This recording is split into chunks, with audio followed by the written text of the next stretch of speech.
Europe 1.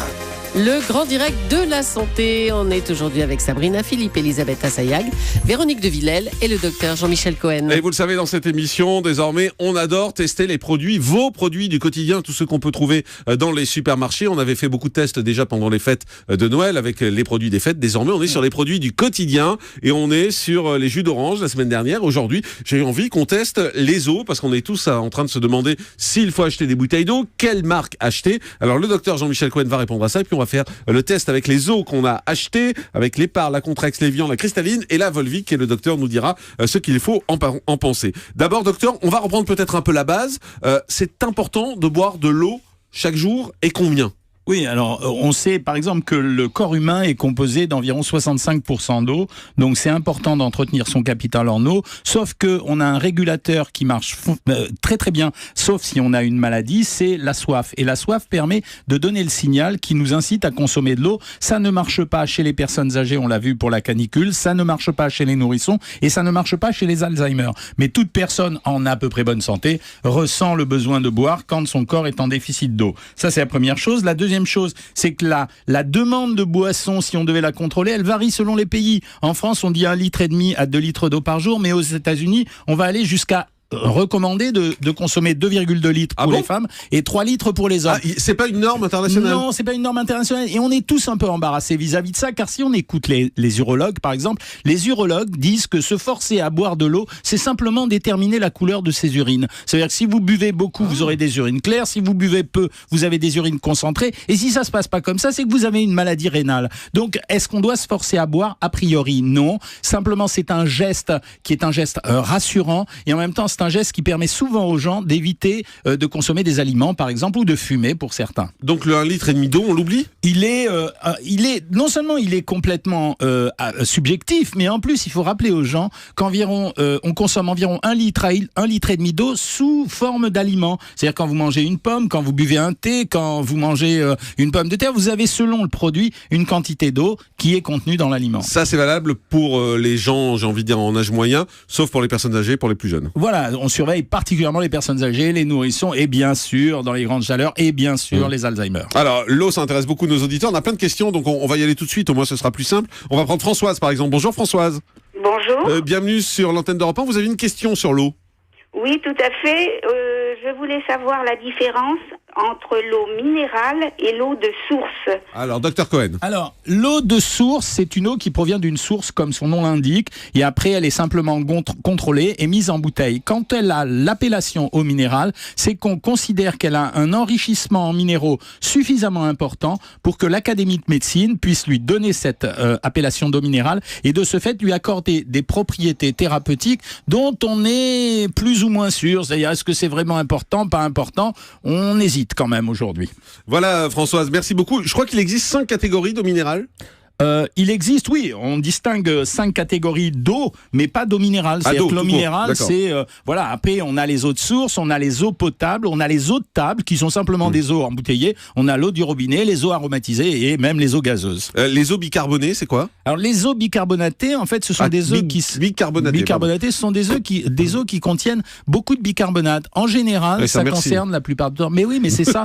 Mais ça si vous n'étiez pas là, je sais pas ce que je ferais. Non, mais la suite de la réponse, si vous ne parliez pas aussi vite, c'est que la suite de la réponse. C'est lui qui dit ça. J'arrive pas à en placer une quand il fait sa chronique.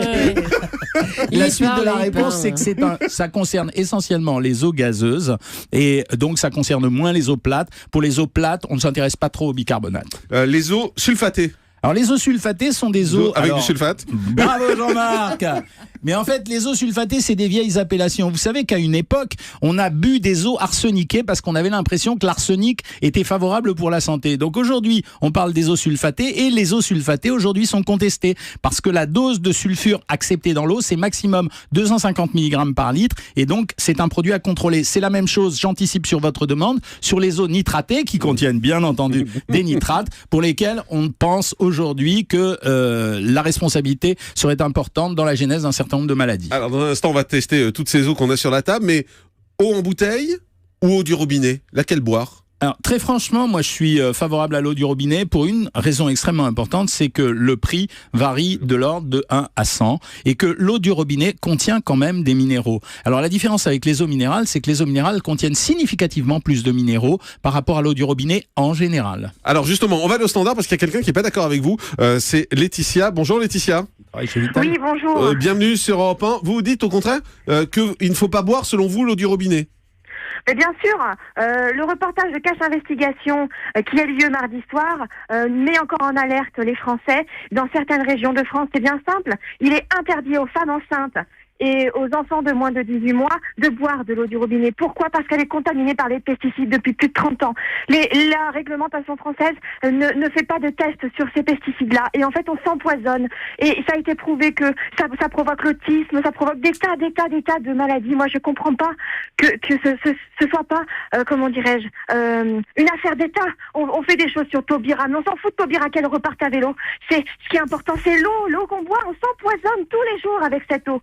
Donc l'eau minérale ou l'eau de source, elle est peut-être empoisonnée aussi par tous ces pesticides, mais sûrement beaucoup moins.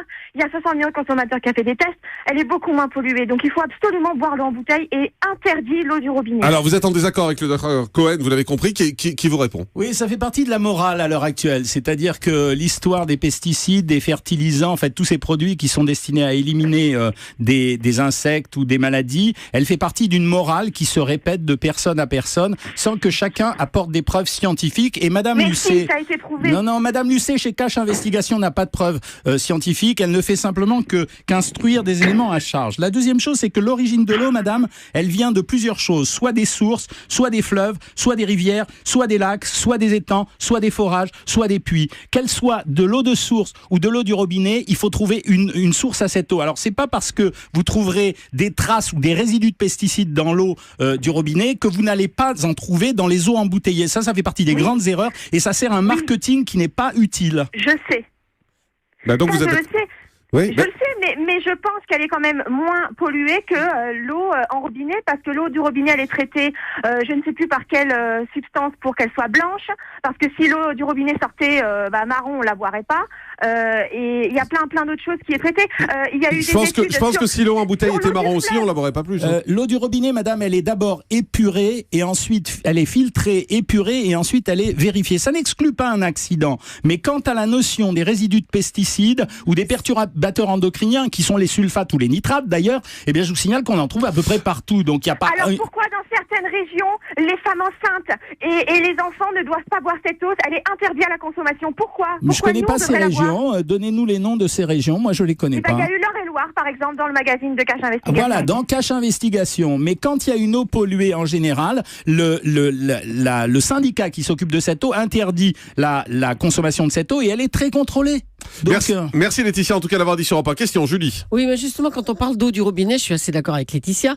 On peut pas en parler d'une manière globale sur toute la France. Il y a des régions où l'eau a des pesticides, d'autres elle est beaucoup trop calcaire. L'eau dans ma campagne n'est pas la même que l'eau que je vois à Paris. Beaucoup trop calcaire pour qu'on en boive beaucoup.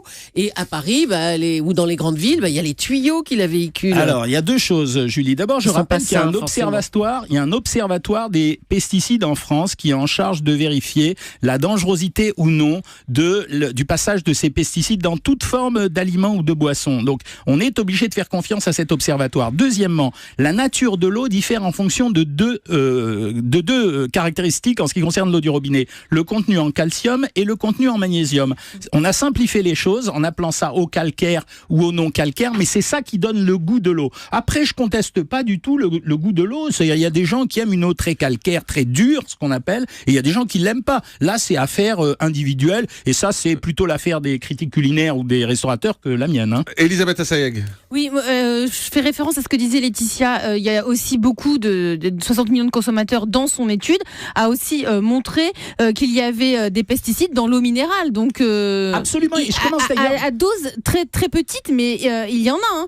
Alors justement, et je commence vraiment à être très en colère à propos de ça. C'est-à-dire qu'on a l'impression, dans les émissions de télévision à l'heure actuelle, que nous n'avons que des éléments à charge. Moi, ce que j'aimerais, c'est que Madame Lucet, un jour, comme tout bon journaliste, elle prenne les pour et les contre. On a le sentiment que c'est quelque chose systématiquement pour faire peur. Donc finalement, ça devient de la télé-réalité et c'est plus du journalisme. Donc, je suis d'accord pour discuter à propos des pesticides, mais il faut donner l'opinion des pour et des contre. Et si vous entendez les agriculteurs et notamment ceux de Touraine, ils deviennent hystériques avec ces reportages, car ils savent bien qu'ils sont contrôlés, vérifiés, qu'eux-mêmes font attention pour leur santé, et donc où on nous donne des preuves scientifiques, où il faut arrêter de faire peur aux gens. Vous savez ce qu'on va faire sur ça? On va appeler Lise UGC cet après-midi, on va lui demander de venir débattre avec vous dans cette émission, dans ce grand direct de la santé, puisque visiblement vous avez des choses à lui dire, donc on va l'appeler cet après-midi. Oui, j'aime bien, c'est bon, on a compris, vous êtes en colère. On va lui proposer de venir débattre avec vous quand elle veut la semaine prochaine. Alors on y va sur nos tests d'eau. On va commencer avec la Hépar qu'on trouve partout. On n'a pris que des eaux qu'on trouve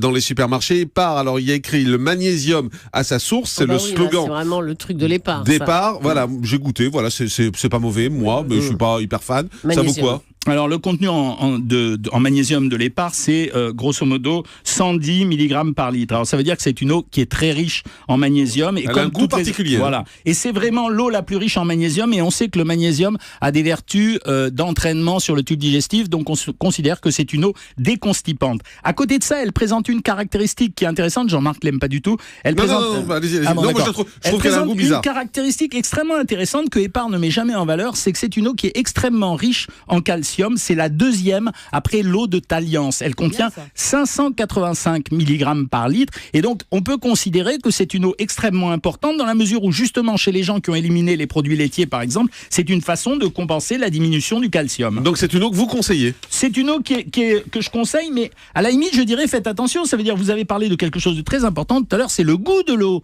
Ça veut dire que l'eau a un goût, donc c'est vraiment important. Alors, on passe à la suivante, c'est la Contrex. Alors, moi, je trouve que c'est celle qui a le plus de goût. Et moi, j'aime pas du tout, en fait. Alors, c'est une eau qui est riche en calcium. Mais alors, c'est étonnant parce que je vois ici, il y en a qui adorent et il y en a qui détestent. Donc, c'est vraiment un goût particulier. Alors, c'est une eau qui est riche en calcium, qui est relativement riche en magnésium. Elle se situe d'ailleurs au deuxième plan des eaux riches en magnésium. Elle a une particularité, c'est qu'elle est moins riche en sodium que l'eau d'Hépar. Elle contient 9,1 mg. Donc, c'est une eau intéressante également. Et elle est moins riche en sodium, mais on verra tout à l'heure qu'elle est moins riche, mais plus riche quand même que, par exemple, une autre eau qu'on a sur la table. Julie, vous aimez, vous, Contrex? Non, j'aime pas trop. Elisabeth? Moi, je l'aime bien. C'est surtout qu'elle a un effet coupe-faim chez moi, la Contrex. Et c'est pas psychologique. Toutes les eaux. Non, je parle de la Contrex. Il y a autre chose qu'il faut connaître dans les eaux, c'est ce qu'on appelle le résidu sec. Le résidu sec, c'est l'ensemble des minéraux qu'une eau minérale contient. Et le résidu sec pour Contrex est relativement important. Donc ça veut dire qu'il y a quand même une matière qui nourrirait. Donc elle est intéressante pour ça. Et Contrex l'a toujours vendue parce que justement c'était une eau qui n'était pas très riche en sodium, en disant qu'elle était diurétique, ce qui provoquait un effet minceur. Et on a surfé depuis des années là-dessus. Ça fait maigrir ou pas? Mais non, ça fait pas maigrir. Il cherche une recette, lui. Non, mais non, ça fait pas maigrir. Mais non, moi je l'aime pas en plus. Donc l'évian, moi c'est ma préférée, l'évian. Celle des bébés. Alors l'eau d'évian, très peu riche en calcium, donc c'est une eau qui n'est pas dure.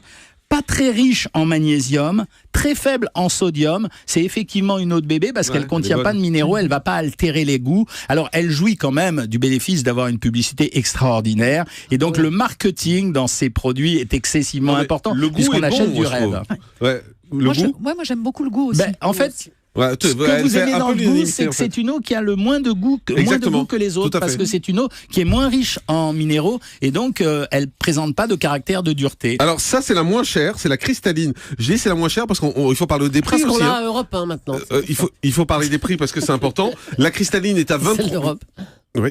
La cristalline est à 23 centimes, l'évian est à 58 centimes et la Contrex est à 64 centimes. Donc là, elle est 3 à 4 fois moins chère que les autres. Ouais, et l'eau d'Hépar est même à 75 centimes d'euros le litre, donc ce qui est quand même ce qui montre la différence de prix. Alors l'eau de cristalline, particularité, c'est une eau qui est relativement pauvre en calcium, 49 mg, donc c'est pas très important. C'est une eau, c'est pour ça qu'elle a pas de goût. C'est une eau qui est pas très riche en magnésium, mais qui en contient quand même un petit peu. Et c'est une eau qui par contre est très riche en sodium. très riche en sodium. Et donc là, on voit quand même quelque chose d'assez amusant. Alors qu'est-ce que c'est cristalline? C'est une eau de source. Elle ne bénéficie pas de l'appellation minérale. Pourquoi? Parce que son résidu sec, c'est-à-dire l'ensemble des minéraux qui sont contenus à l'intérieur, n'est pas très important, mais elle provient quand même d'une source et elle est quand même contrôlée. Et pour faire plaisir à la dame de tout à l'heure, elle est extrêmement contrôlée sur le plan bactériologique. Mais la cristalline, ça veut dire que c'est proche de l'eau du robinet, c'est ça? Bah oui, et c'est pour ça qu'elle est pas très chère. C'est parce que, alors on peut pas la comparer à l'eau du robinet parce que c'est vraiment une eau de source. Donc ça veut dire qu'elle est passée par des rochers ou des nappes phréatiques. Donc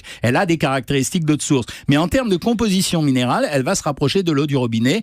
Elle jouit d'un grand privilège auprès des consommateurs à cause de son prix. Et ce qu'on observe, c'est que la variation du prix dans ces eaux, elle se fait au travers du marketing, mais elle présente, je crois que c'est Sabrina ou Elisabeth qui le soulignait tout à l'heure, la possibilité de varier les formats. C'est-à-dire qu'on a du 50 centilitres, du 75 centilitres, du 1 litre, du 1 litre 25. Et rapidement, la Volvic, c'est la dernière qui a quasiment pas de goût non plus. Alors, c'est pour ça qu'on l'utilise beaucoup chez les bébés aussi. C'est parce que c'est une eau qui est pauvre en calcium, qui est pas très riche en magnésium et qui est un tout petit peu riche en sodium. Donc, on l'utilise chez les bébés pour éviter justement les carences en sodium. Donc, c'est assez intéressant. Et elle a pas de goût. Vous venez de comprendre parce qu'il n'y a pas beaucoup de calcium et pas beaucoup de magnésium. Donc, Volvic et Evian, c'est à peu près pareil, si j'ai bien compris, c'est ça? Volvic et Evian, ça se vaut à peu près. Ensuite, cristalline, c'est un peu proche de l'eau du robinet. C'est déconstipant. Ouais. Cristalline, c'est proche du robinet, mais c'est pas cher du tout. Et la dernière, c'était, je me souviens.